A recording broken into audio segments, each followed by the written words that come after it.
Hey everyone, don't assume coronavirus fades away in warm weather.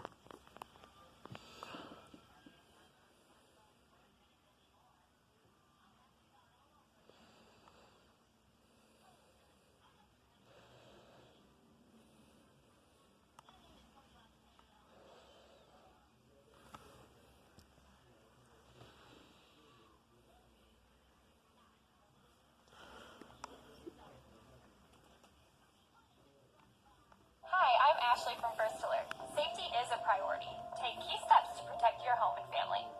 Start by installing smoke and carbon monoxide alarms on every level and in each bedroom. Test alarms regularly. And remember, alarms don't last forever and need to be replaced every 10 years. Talk to your whole family about the dangers of fire and monoxide. Have an escape plan and practice it at least twice a year. Brought to you by First Alert. Find a wide selection of First Alert products at your local Lowe's. Okay, Whit, thanks. We're now joined by Dr. Anthony Fauci. Dr. Fauci, thank you for joining us this morning. I want to begin with that new research showing that the COVID-19 may have been circulating in New York far earlier than people thought, mid-February, and that most of the cases came from Europe. What's your assessment of those studies? Well, I think that's probably correct, George, because, when you had the situation that Europe became the epicenter pretty quickly after China really exploded with their cases. And as you know, we cut off the travel from China relatively early, and we were seated with a relatively few number of cases from China. But very quickly, the epicenter switched to Europe, particularly northern Italy. And given the travel and the air traffic from anywhere in Italy, but also particularly northern Italy, it's just not surprising that, unfortunately and inadvertently, New York was seated before they really knew what was going on, and that's why they're in the difficult situation that they're in right now. A very unfortunate situation. Boy, it sure is. And how about those new models now showing that the projected death tolls in the United States could be far lower than we previously thought, maybe about 60,000 rather than 90 or 100,000? Yeah, that's obviously good news, George. As I've always said, you give models to try and help you project, such as the need for beds, the needs for ventilators, etc. But the models are only as good as the assumptions that you put into the model. And one of the assumptions was, I believe, that there'd be a certain degree of efficacy of the mitigation, the kinds of things we're doing right now, that New York is doing intensively. And so when you get new data, the data always trumps the model. So you have to take your data and then refashion the model. And that's what's happened. We've gone from 100,000 to 200,000 down to about 60. That's the good news. What we need to do is to make sure we don't let up on those mitigation, those physical separation programs.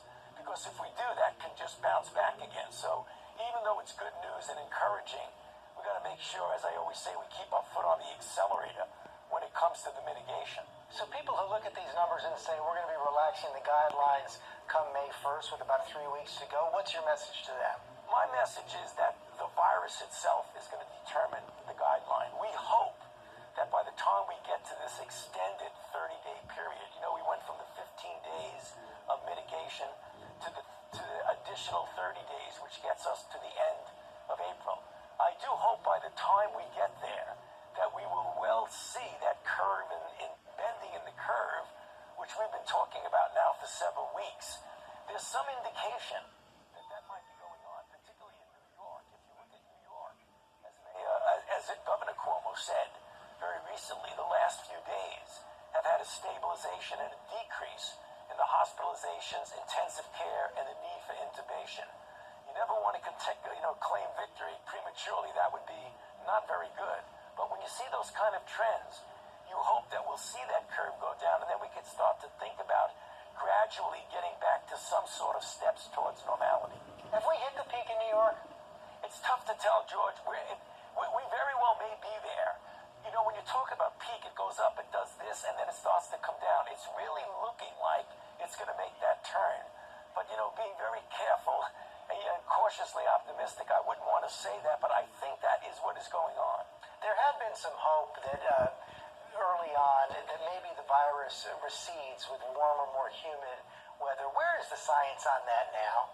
You should not assume, George, that the virus is going to diminish because of the coming of the warm weather.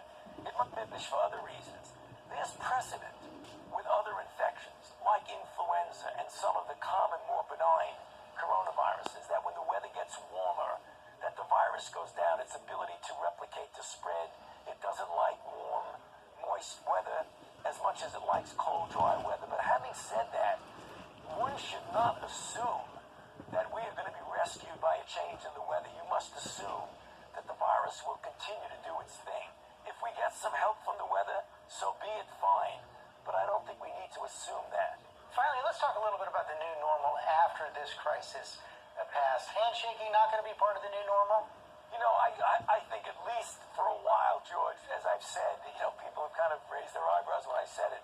I think we should refrain from that right now because we really need to concentrate on the physical separation, but also, even as you get back to normal, continue to wash your hands, because with viral diseases that are respiratory borne, where people continue to touch their face and then shake hands and touch doorknobs, to me the better part of valor is just hold off on that for a while. Dr. Fauci, thanks for your time this morning.